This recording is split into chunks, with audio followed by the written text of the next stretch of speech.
Okay, I thought I'd do a voiceover recording today because it's a little windy out here in central Illinois. So we're going to start off with the garden updates. These are the vegetable gardens. I've got my carrots down in there, mostly rainbow, but there is one row in the middle of black nebula carrots.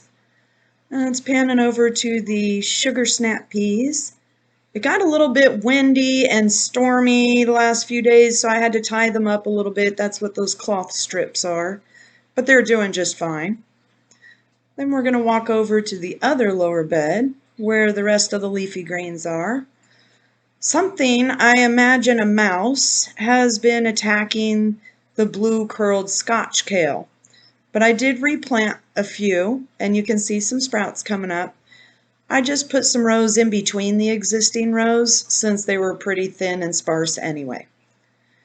Now, if you want something that's rodent resistant, I think this one in the middle here is doing great. That's the dwarf Siberian kale. They haven't touched a leaf on it. The other kale on the end there, I'm not sure what variety it is. It just came as a generic kale labeled seed. Now these are my baby asparagus sprouts. I do have a mature patch already grown on the other side of the yard, but I wanted to bring some asparagus closer to the vegetable garden that I already have going here. That's a little bit of Swiss chard in the middle there and spinach back behind. The Swiss chard hasn't taken off excellent yet. I'm not sure if it's the weather, the mice, or what, but it's coming, so I'm just leaving it be.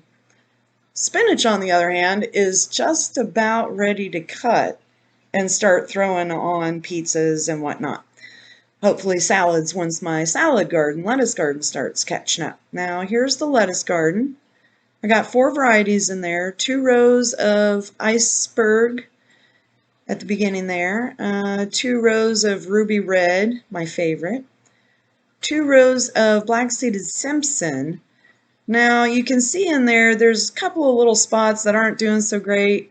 We could blame that on weather, we could blame it on birds that peck around through my starts.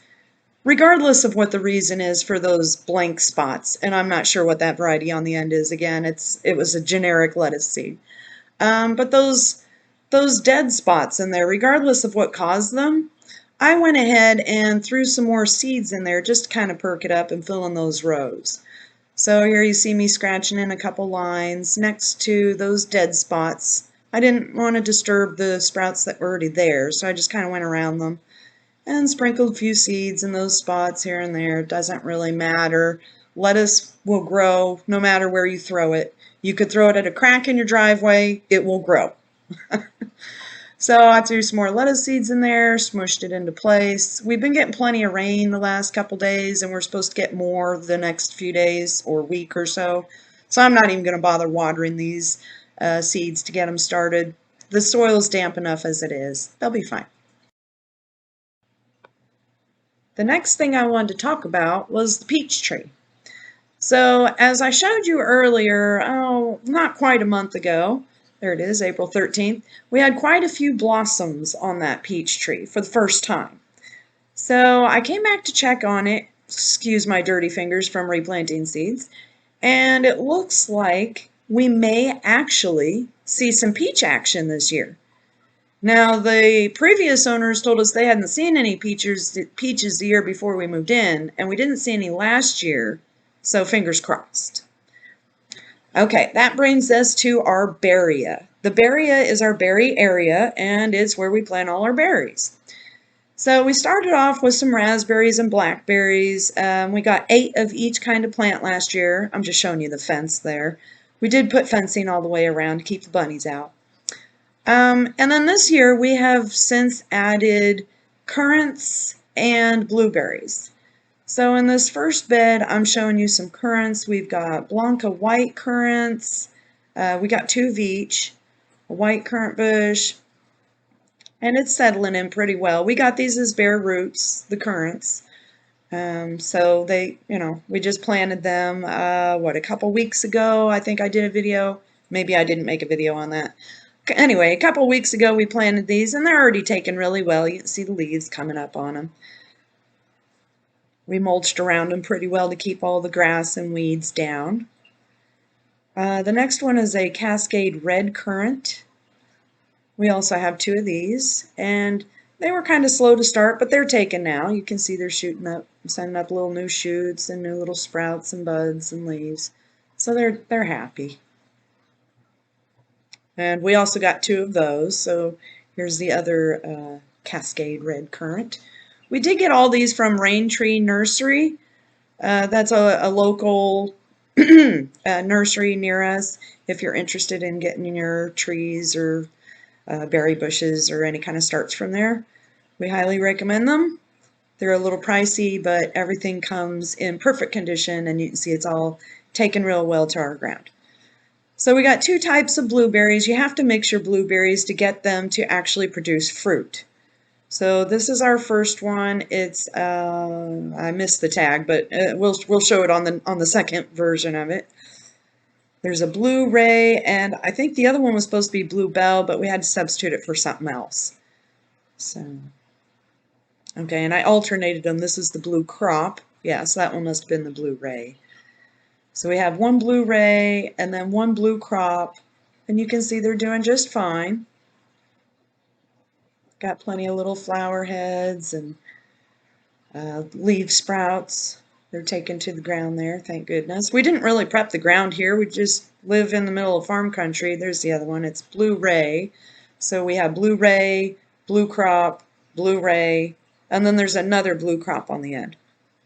And again, we just planted these right into the ground. We just took a shovel, dug a hole in the dirt, plopped the bare root plants right in there. The blueberries weren't quite bare root.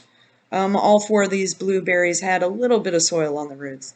But we just dug a hole, plopped it right into the ground and the dirt that was existing, and took the plug that we had shoveled out and used it to backfill the hole. Threw some hay on top, and they seem to be really happy in there. We use those bricks around each bed to help keep the grass and weeds out and to help keep the berries and mulch in.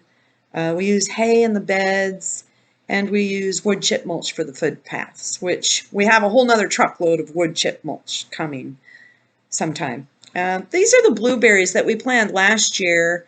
They said they were going to take a year or 2 to start producing, but it looks like maybe we can get lucky and actually get some blackberries this year. Did I say blackberries earlier or blueberries? Those are blackberries. Both of those rows there that you're looking at are blackberries in front and in back. And we planted those last year as bare roots.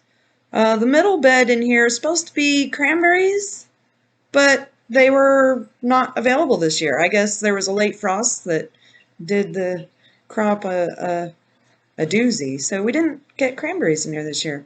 We do have plenty of these raspberries spreading all over, which I'm going to give to my mom for Mother's Day, which is cool. The raspberries we also planted as bare root last year, and we planted 2 beds of those, 4 in each bed. Each one just had a single or a double stalk, but now you can see all this bushiness at the bottom. That's actually dozens and dozens of new sprouts that have come up off of the original crown from last year. Now last year this plant was just that stalk and that stalk, the 2 in the back. All of that bushiness in the front is new growth from this spring. So these raspberries seem to be quite happy where they are and how we planted them. Now the raspberries and blackberries last year, we did treat those holes. When we dug the holes, we put in a mixture of some soil and compost before we planted those bare roots in there. And they are doing wonderful. You can see they're even pouring out of the box into the walkway. So my mom's going to be happy for Mother's Day. Again, here's the mother plant in the back. Those 2 branches in the back were all that it had by fall of last year. All of the new bushy little baby starts and everything out in front and in the middle there, even this one in the walkway, are all fresh starts from this spring. So that's awesome. This middle bed over here in this 3rd row has strawberries, which we also just planted this spring from bare root just a few weeks ago. And you can see they're already settling in nice. Now, I know a lot of people say you should use sand and different mixtures of different soil for strawberries, But we just went ahead again and planted them right into the soil that we have here. Since we live in the middle of cornfield country, uh, pretty much everything that we just stick right into the ground grows. So there's strawberries all the way down this middle bed. We planted them in batches of 5. So there's 1, 2, 3, 4, and 5.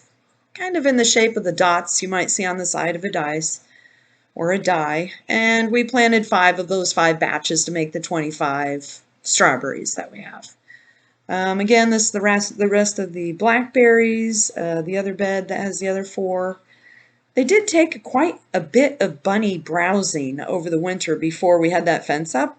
And that's what I'm showing you here is all of the branches that they chewed and nibbled off of the blackberries through the winter. They really appreciated those because they were thornless, which was, our human mistake for not barricading it in sooner. But anyway, we've got the fence, and it goes all the way around. This grassy area that's surrounding those 3 beds is going to get wood mulch, even down that footpath in the middle there, so that it matches the wood mulched area down the first footpath. We do have a truckload coming from the city. I'm not sure when it's going to be here, but when it gets here, we'll go ahead and dump that out, and we'll show you the final shot of what it looks like when it's all said and done. And again, we've got this chicken wire fencing. It's 1-inch hex holes. It goes all the way around to keep the bunnies out. So hopefully that'll cut back on all that bunny browsing that we saw last winter. So that's our barrier. I do need to do a little bit of weeding. That's what you're seeing in the footpath there. A couple of greenery, mostly dandelion, a couple of grass blades coming up. But you can see along the edge of the fence there where we have already started laying down some mulch. This is just natural mulch. It's whatever materials we happen to have on hand, which is pine needles from the pine forest and corn leaves and corn husks from those surrounding cornfields that you can see out there in the distance. So we've started putting that along the fence line just to cut back on the grass so we don't have to run a trimmer along it. And then we'll just dump our wood chips on top of that when they come in. And that's where I'm pointing out that we've kind of already killed the grass pretty well there along the edge. Now there is this baby tree that the previous owner had planted right here. I'm assuming it was shade for their horses that they use this area for, but it's gonna eventually shade our garden, so it might have to go. Thanks for watching. Please subscribe and help our channel grow.